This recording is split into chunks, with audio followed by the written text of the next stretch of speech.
A cold dose of reality, perhaps. A few things that I need to react to from my conversation with Howard Beck on yesterday's episode of Locked On Magic, and why the picture isn't as rosy as maybe we think.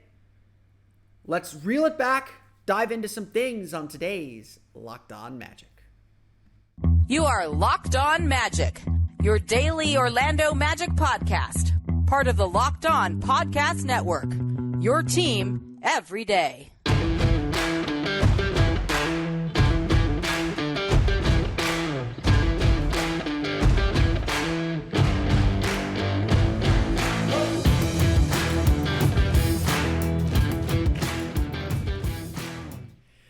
And you are indeed Locked On Magic. Today is May 12th, 2023. My name is Philip Rossman-Reich. I'm the expert and site editor over at OrlandoMagicDaily.com. Of course, follow me on Twitter at PhilipRR_OMD. On today's episode of Locked On Magic, we're going to talk a little bit about how the picture for the Orlando Magic maybe isn't as rosy as we want it to be. Perhaps there is a little bit of some things to be worried about, or certainly some warnings to be had as we feel really good this summer. I'm about to rain on your parade and react to a few things that we discussed on yesterday's episode with Howard Beck. Definitely go back and check out the archives and listen to that episode if you can. Definitely worth your time. But before we do that, we want to thank you again for making Locked On Magic part of your day every day, no matter when you listen to us, whether it's first thing in the morning, whether it's right when we upload. We truly appreciate you making Locked On Magic part of your day every day. Remember, there's a great Locked On podcast covering every single team in the NBA. Just search for Locked On and the team you're looking for. The Locked On Podcast Network. It's your team every day. I really hope that you all got a chance to listen to yesterday's podcast. Again, I will promote that podcast once again. If you haven't listened to it yet, yesterday I had Howard Beck of GQ Sports, longtime NBA writer, has been contributing to the Locked On Podcast Network throughout the playoffs and now into at least our early part of the offseason.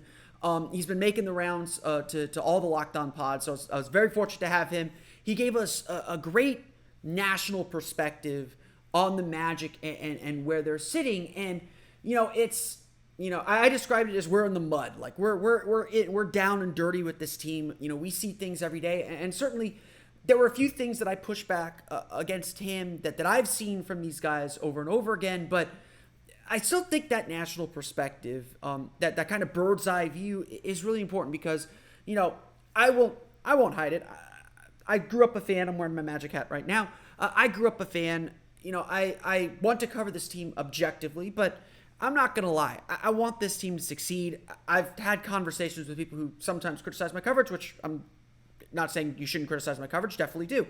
But I tend to be an optimist with things. That tends to be how I view the world. And sometimes it's good to get a cold dose of reality from someone who's watching from the outside, because you become blind to things when you see them every day. You become blind to certain weaknesses sometimes, especially when you're at this stage of a rebuild where you're focusing on everything good. And, Howard certainly said some things that I think some of us who follow the team can disagree with. I pushed back on him a little bit on some Markelle Fultz things that he said, having watched him for a while now, but there also is a kernel of truth in that. And we're going to get to that. I'm going to talk more specifically about that in our second segment of today's show.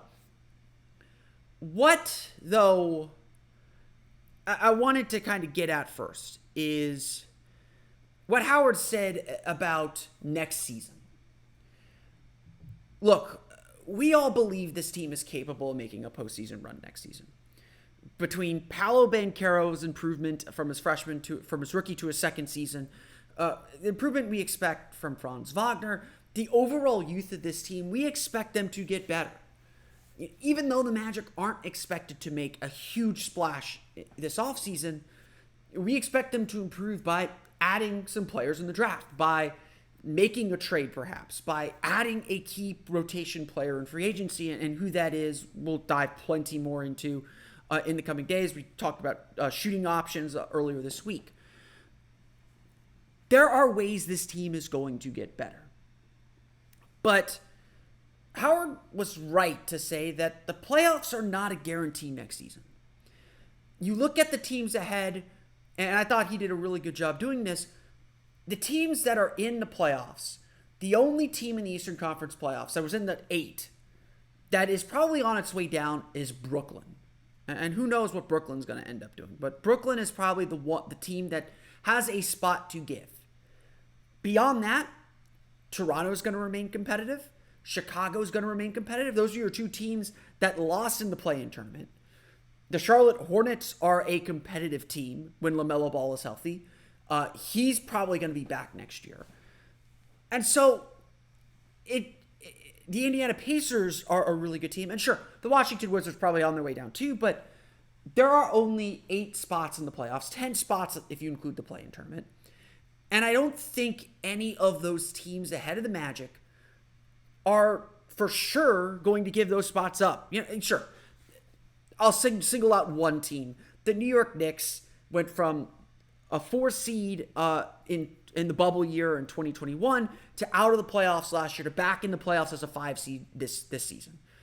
Who knows if they're going to yo-yo back or what they're going to do to try and improve that team. Clearly, the way the Miami Heat have kind of worked them in this series, they've got some real flaws, and they'll roll the dice a little bit to try and correct some of those flaws perhaps. They could be a team that could try and make a big swing trade that might backfire on them in the same way the Chicago Bulls did. And again, who knows what will happen with the Toronto Raptors. They lose Fred VanVleet. Their outlook looks very different. There's a lot of permutations that come in the offseason. I bring this all up, though, because certainly the way I've talked about this team, and certainly the conversations that I've had with fans, everyone is optimistic about this season. And they should be. The way the Magic finished the season, 29 and 28 over the last 57 games, after the 5-20 start, and someone in one of the comment sections on OrlandoMagicDaily.com made the point that they're actually 29 and 24 before they tanked the final 3 games, which I will grant you. Let's go with that. 29 and 24 over 53 games. There is something real there. It was long enough, it was pronounced enough, the Magic won enough and won consistently enough that there is something there. But the point that perhaps needed to be made, and the dose of reality that we needed to hear perhaps, even at this early stage of the offseason, is that as much fun as this young Magic team is, as good as they played, as much promise as they have, they are A, not a complete team, and B, they are not guaranteed anything next year. There is no guarantee the Magic will make good on the progress we think they have made. There is no guarantee the Magic will take that important, huge step up. There is no guarantee that the Magic are in the playoffs next season. Plain and simple. Just the terms of the agreement. There is no guarantee the Magic do anything next year. They are relying a lot on internal improvement. That's going to be a big piece of this puzzle. We don't expect the Magic to have a busy offseason, and as Howard said on yesterday's show, the executives that he's talked to don't expect the Magic to throw their weight around money-wise either. They'll add something to the team, but they're not going to be huge players. The team the Magic finished the season with last year, for the most part, that's going to be the team they have next year. Between Paolo Banchero, Franz Wagner, Wendell Carter, Markelle Fultz, Jalen Suggs, Cole Anthony, probably Gary Harris, Jonathan Isaac most likely. Those are 8 players you feel pretty confident are going to be back next year. How they fill out the rest of that rotation, again, that's like 1 or 2 extra players. Those are your 2 draft picks. There's a lot of questions about this Magic team. Again, internal development's going to be a big piece of the puzzle.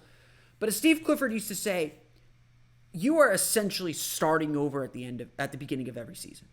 The dynamics are different. The expectations are different. Everything changes. And yes, you might have familiarity with the system that you're running and what's expected of you and what you are capable of, which this Magic team certainly should be, because during that 29 and 24 stretch or 29 and 27 stretch, 29 and 28 stretch, whatever it was, 29 and 25. I was told there'd be no math. Whatever. After that 5-20 start, after December 7th, the Magic finished 6th in the league in defensive rating. So there is some institutional knowledge, and hopefully some things don't need to be taught or reheartened. But you can't take that all for granted. You can't take for granted that the Magic are just going to pick up where they left off and be the exact same team. And that's kind of the big point, and one of the bigger things that I took away from my conversation with Howard is that, yes, there is finally a reason to be excited about this Magic team and this Magic franchise. This team, Paolo Banchero was given this team a future. And now it's up to the Magic to figure out how to build around him successfully to build that playoff team. But there are no guarantees along that road. There are no guarantees that it's going to happen at the pace we want, at the pace we expect even. And the question then becomes, when do you be patient? When do you try to speed up? And the question then becomes, how do you make sure that you do accomplish this thing? At the end of the day, whether you're able to make good on these expectations, to add on to what you did last year, because as good as last year was, there were warning signs that maybe something isn't quite all the way there. The Magic won 6 games in a row in December. They did not win 3 games in a row until March. To their credit, they also didn't lose 3 games in a row the rest of the season until March, until that March homestand before the road trip that essentially put the nail in the coffin of the Magic's postseason hopes. Orlando stayed in that 3 to 5 game range behind the 10 seed after that 5-20 start, after they made their little run, but never really got closer. To me, that says, yes, there is something there, but also that this team still needs a lot more. And the biggest criticism of Jeff Weltman and this front office has been their unwillingness to change, their unwillingness to take a gamble in some respects, and their faith in what they have. They should believe in a lot of what they have. But very clearly also they need more, because nothing in this league is guaranteed or promised. The Sixers were, a 7 seed 2 years ago. That was a huge step back. There were a lot of questions about what the Sixers should do after that. The Knicks have been up and down. The Heat were the top seed in the East last year. They were the 8th seed this year. Yeah, I know they're about to go to the Eastern Conference Finals nonetheless, but standing still isn't the option. And no matter what you've built already, you have to rebuild it and be consistent with it every single year. Another thing that came up in our conversation with Howard was a little bit about this Magic team's future and where some of those needs are. I want to touch on some of those topics and maybe some long-term thinking that deserves a little bit more consideration at this juncture of the season. We'll get to that coming up here in just a moment. But first, a quick word from our friends at eBay Motors. For a championship team, it's all about making sure every player is a perfect fit. It's the same when it comes to your vehicle. Every part needs to fit just right. So the next time you need parts and accessories, head to eBay Motors. With eBay Guaranteed Fit, you can be sure every part you need fits right the first time around. Just add your ride to My Garage and look for the green check to know the part will fit, or your money back. Your money back. I don't know. Because just like in sports, confidence is the name of the game when you shop on eBay Motors. And with more than 122 million parts to choose from, you'll be back in the game in no time. After all, it's easy to bring home a win when the right parts are guaranteed, just like the Magic are looking for the right parts this offseason. See what I did there? Get the right parts, the right fit, and the right prices on ebaymotors.com. Let's ride. Unlike the Magic's off-season moves, eBay Guaranteed Fit is only available to U.S. customers. Eligible items only. Exclusions apply. There was another subject that we touched on yesterday with Howard. And again, go back, archives, Thursday's episode. Howard Beck, definitely worth your listen. I definitely suggest that. And despite what Howard says, check out the other great podcasts that he's done throughout the Locked On Podcast Network, especially with some of the playoff teams now. But there's another thing that he brought up that I thought was worth mentioning, and that was about team needs. And I asked him, how did the Magic go from where they are now to now that they're shifting their focus a little bit more away from being the rebuilding team to being a potential playoff team? what do the Magic need to do to get to that level? I would argue they need shooting. Shooting. I think they need better. They just need more consistent depth. Despite what I just said in that opening segment, and it's worth noting and worth saying that, to temper expectations, but to acknowledge that this is not a guaranteed thing that the Magic are trying to accomplish here. What I would also say, and what I would also add, is that I believe this team has a lot. Again, I mentioned this in the shooting podcast I did a few days ago. I think the Magic can get better shooting by internal development. Between Paolo, Banchero, Franz Wagner, Wendell Carter, Markelle Fultz, I think the Magic feel pretty solid at 4 of their starting spots. I think Jalen Suggs and Gary Harris can both compete for that starting shooting guard spot. Cole Anthony I think he can be a great 6th man in this league. And so that gives you a solid 7 men that you can really rely on. Whether you can rely on Jonathan Isaac, I think, is a big question. So I think the biggest needs for the Magic this summer are obviously shooting. I think they could use some wing depth. I think they could use one more athletic forward, one more kind of stretch 4 or swing 4 type player, and a backup center. I am in the camp that Goga Bitadze and Mo Wagner are fighting for one spot as that third center. I still think they need a backup center, a more kind of traditional backup center, especially because Wendell Carter has such a pretty consistent history of missing about 15 to 20 games every season. At this point, I think it's not a knock on Wendell. He played through a very, very serious foot injury this year, which I did not note enough in my recap of the season, and I apologize for that. But it's just kind of been his deal his entire career. So the Magic feels set, but at the same time, is that a championship lineup? And so when I asked the question to Howard, what do the Magic need to get from A to B, he said 2 things. One is veteran leadership.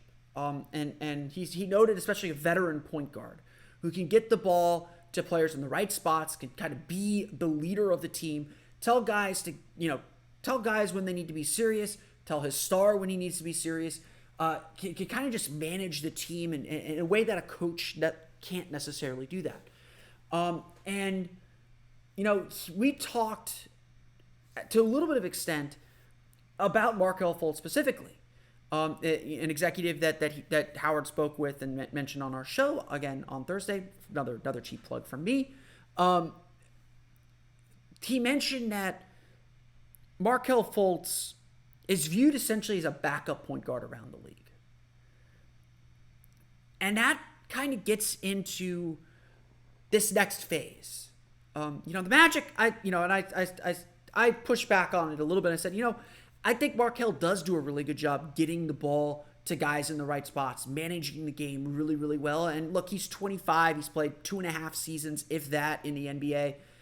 He's going to continue to get better. And we saw hints of number 1 pick Markelle Fultz kind of peeking out sometimes late in the season. And so the question, again, the Magic are very much going to give Markelle Fultz this season to figure out if he really is the point guard of this team's future.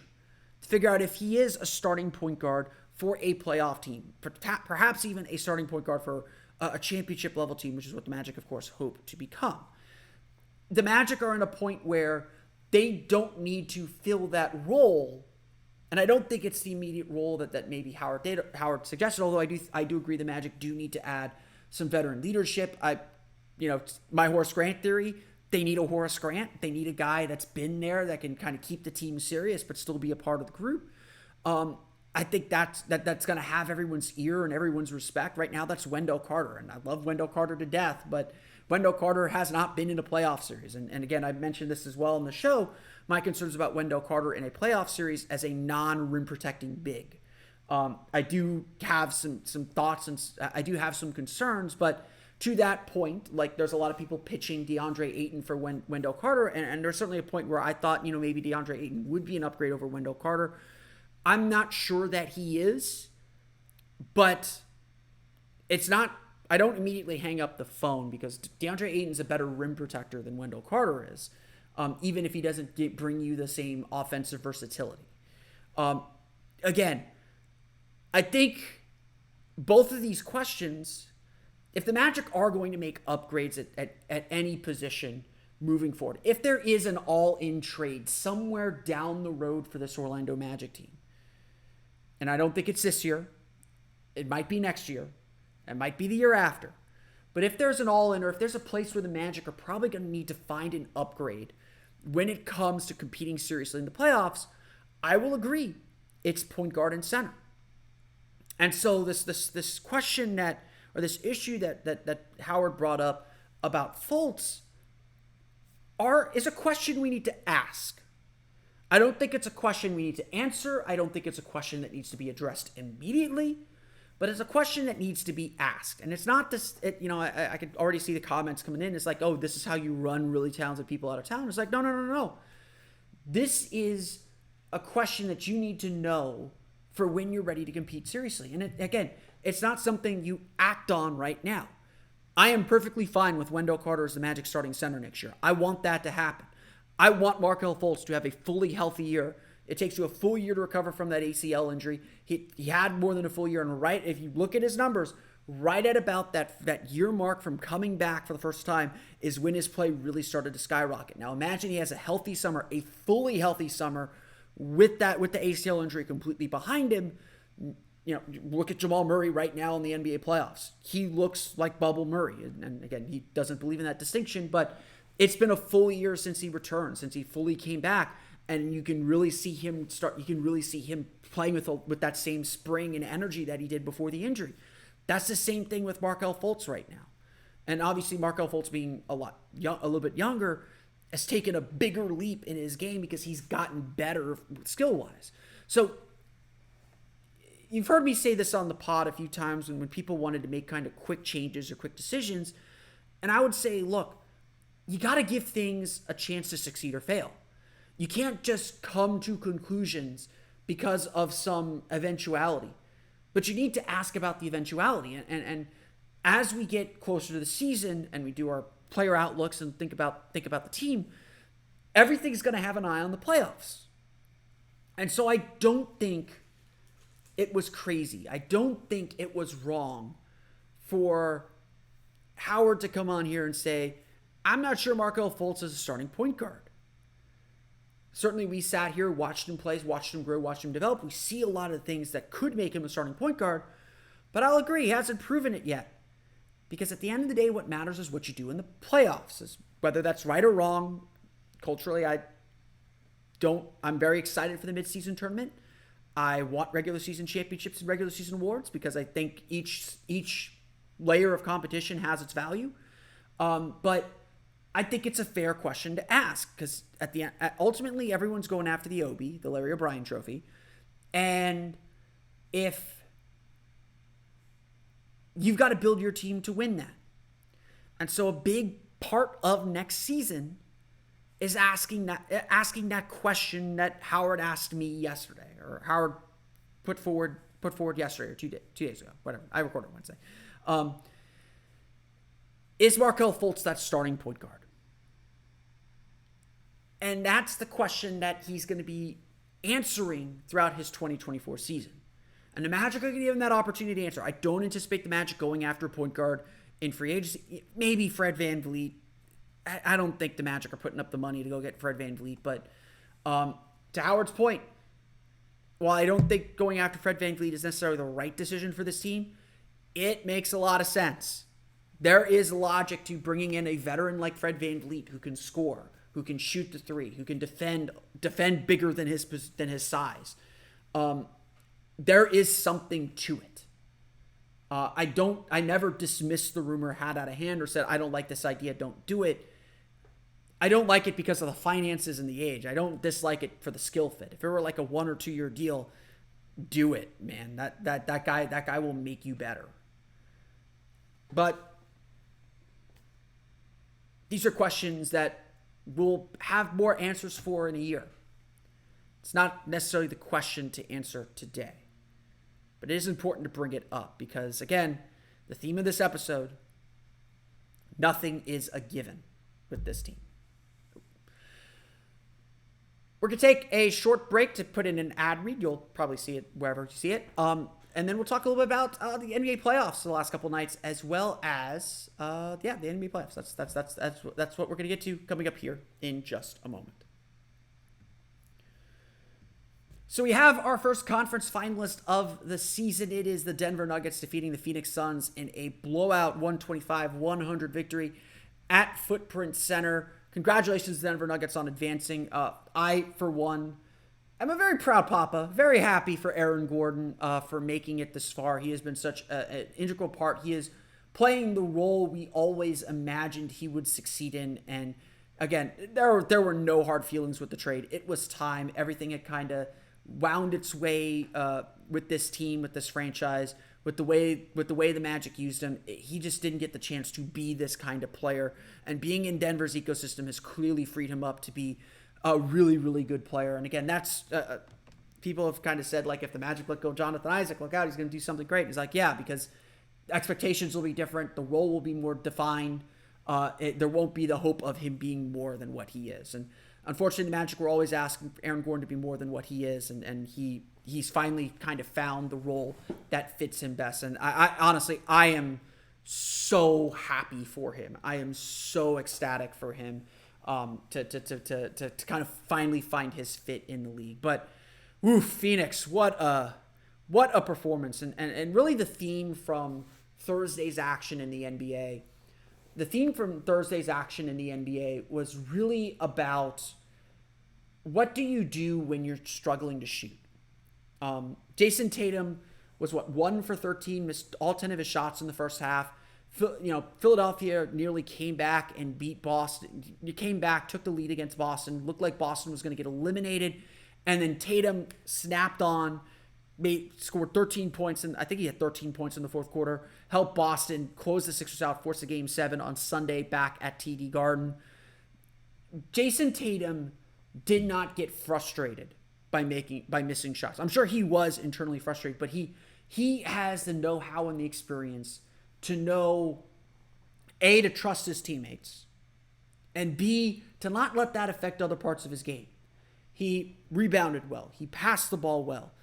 He did such a good job staying involved and engaged, even though he wasn't shooting. And everyone knew Philadelphia was going to make a little bit of a run in that game. Everyone knew eventually Boston was going to need Tatum to hit shots, and he's kept the confidence to make those shots. Tatum's had a lot of really impressive games, and this isn't one of his most impressive games by any means. But that poise to keep his focus like that, that's really impressive. That's really, really impressive. And I expect a player like Tatum to understand, hey, we were able to get the win. That's ultimately all that matters when you're facing elimination, just to live to fight another day. I expect Tatum to know, hey, I've got to be a better scorer in Game 7. I've got to step up to the plate in Game 7. I can't let this happen again. My teammates lifted me up. I helped lift my teammates up. I understood I had to take a supporting role. But now I've got to go out there and take care of my business. And I would expect a big game from Tatum on Sunday. I don't know if Boston will win. I suspect I don't know. Honestly, I don't know. I really like Philadelphia. This is the best Philadelphia team of the Embiid era, in my opinion. But or at least the one most likely to win a championship. But that's gonna be a war on Sunday. I'm really excited for Game 7 up in Boston, and who knows, it might be exactly like last year's Game 7 against Milwaukee. In the Phoenix game, though, you saw the exact opposite. Kevin Durant and Devin Booker really struggled to score. They struggled to get themselves going, and they do not trust their teammates. Even though Cam Payne hit 6 of 6 threes, had a crazy, crazy good game, Denver's okay with him doing that. Denver was going to let Cam Payne shoot as long as Durant and Booker struggled, because Phoenix, just the way that team was constructed, the way that team was patched together after the trade, they were all Booker and Durant. You go back and look at their games in the series, it was all Booker and Durant. And, the playoffs expose your every flaw. When you're watching a playoff series, when you're watching a playoff game, teams pick you apart and try to get at your weaknesses. And you've got to figure out how to adjust to cover those weaknesses and adjust to attack the other team's weaknesses within your system. And Denver struggled early on in that series, stopping Booker and Durant, just slowing them down because they were just having incredible series. But Game 5 and Game 6, I don't want to say shut them down, but they slowed them down enough.